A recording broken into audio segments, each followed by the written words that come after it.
حضرت بلال حبشی رضی اللہ تعالی عنہ کے اسلام قبول کرنے کا ایمان افروز واقعہ۔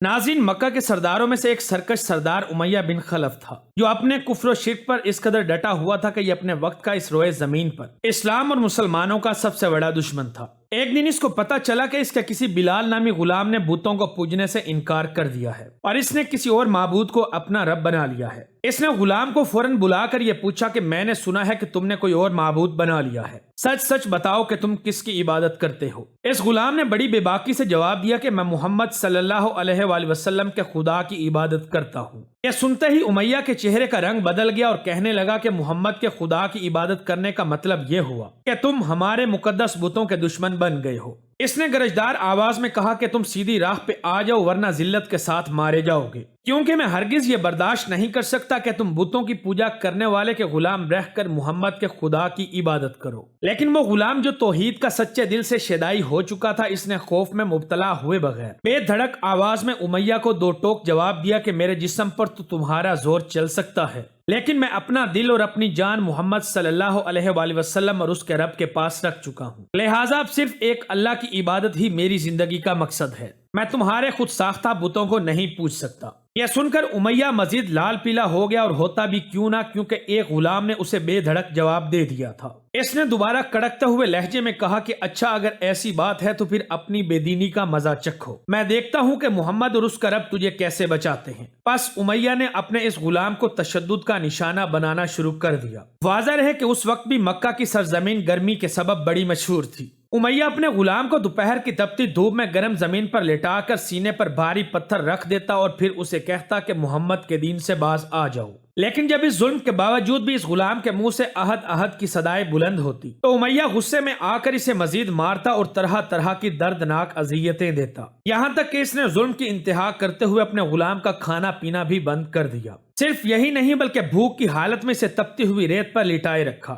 یوں یہ اللہ کے اس غلام کا تماشا دیکھتا رہا، لیکن تمام تر مظالم ڈھا لینے کے باوجود یہ اپنے غلام کو حق بات سے رتی بھر بھی پیچھے نہ ہٹا سکا۔ بالآخر تنگ آ کر امیہ نے مکہ کے بدماش لڑکوں کو بلایا اور ان سے کہا کہ اس غلام کو اتنی اذیتیں دو کہ یہ محمد اور اس کے خدا کا نام لینا ہی بھول جائے۔ یہ لڑکے امیہ کو خوش کرنے کے لیے اس بے بس غلام کو بری طرح مارتے پیٹتے، جسم کے کپڑے اتروا کر تپتی دھوپ میں کھڑا کر دیتے، لیکن غلام کی زبان سے پھر بھی احد احد کے سوا کچھ نہیں نکلتا تھا۔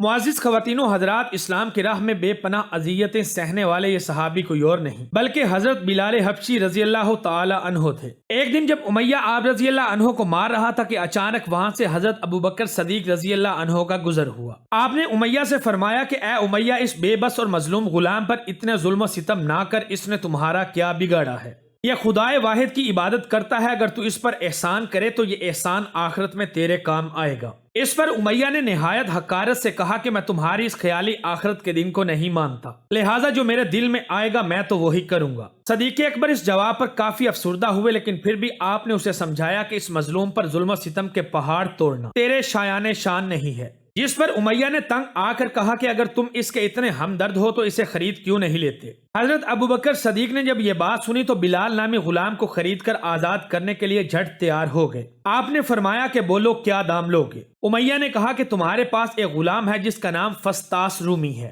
وہ مجھے دے دو اور اس کو لے جاؤ۔ حضرت ابوبکر صدیق رضی اللہ عنہ فوراً سے راضی ہو گئے۔ واضح ہے کہ فستاس رومی حضرت ابوبکر رضی اللہ عنہ کا نہایت قیمتی غلام تھا، اور اسی لیے امیہ نے سوچا کہ ابوبکر اس سودے کو قبول نہیں کریں گے۔ مگر جب آپ نے اس سودے کو قبول کر لیا تو امیہ کو بڑی مایوسی ہوئی، پھر اس نے ساتھ ہی 40 اوقیہ چاندی کی فرمائش بھی کر دی۔ آپ رضی اللہ عنہ نے اس کی اس شرط کو بھی قبول کر لیا اور اسے ساری رقم ادا کر دی، اور حضرت بلال کو اپنے ساتھ لے کر حضور صلی اللہ علیہ وآلہ وسلم کی بارگاہ میں حاضر ہو گئے۔ جب آپ نے سارا ماجرا سنایا تو آپ صلی اللہ علیہ وآلہ وسلم بہت خوش ہوئے اور فرمایا کہ اے ابوبکر، اس کار خیر میں مجھے بھی شریک کر لو۔ حضرت ابوبکر صدیق رضی اللہ عنہ نے فرمایا کہ یا رسول اللہ، میں اسے خدا کی راہ میں آزاد کر چکا ہوں۔ یہ سن کر زبان رسالت سے آپ رضی اللہ عنہ کے لیے کلمات رحمت جاری ہو گئے۔ ناظرین گرامی، حضرت بلال رضی اللہ عنہ نے اس غلامی میں 2.5 سال گزار دیے۔ آپ رضی اللہ تعالی عنہ نہایت نیک اور پاکیزہ خصوصیات کے حامل تھے، لہٰذا جب رسول اللہ صلی اللہ علیہ وآلہ وسلم نے آپ کو دعوت توحید دی تو آپ نے فوراً اسے قبول کر لیا۔ یوں آپ حضرت محمد صلی اللہ علیہ وآلہ وسلم کی قائم کردہ اس مقدس جماعت میں شامل ہو گئے جس میں سب سے پہلے اسلام قبول کرنے والے صحابہ شامل تھے۔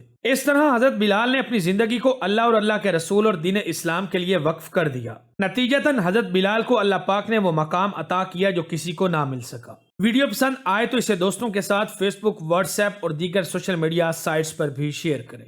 ملتے ہیں اگلی ویڈیو میں، تب تک اپنا اور اپنے پیاروں کا خاص خیال رکھیں۔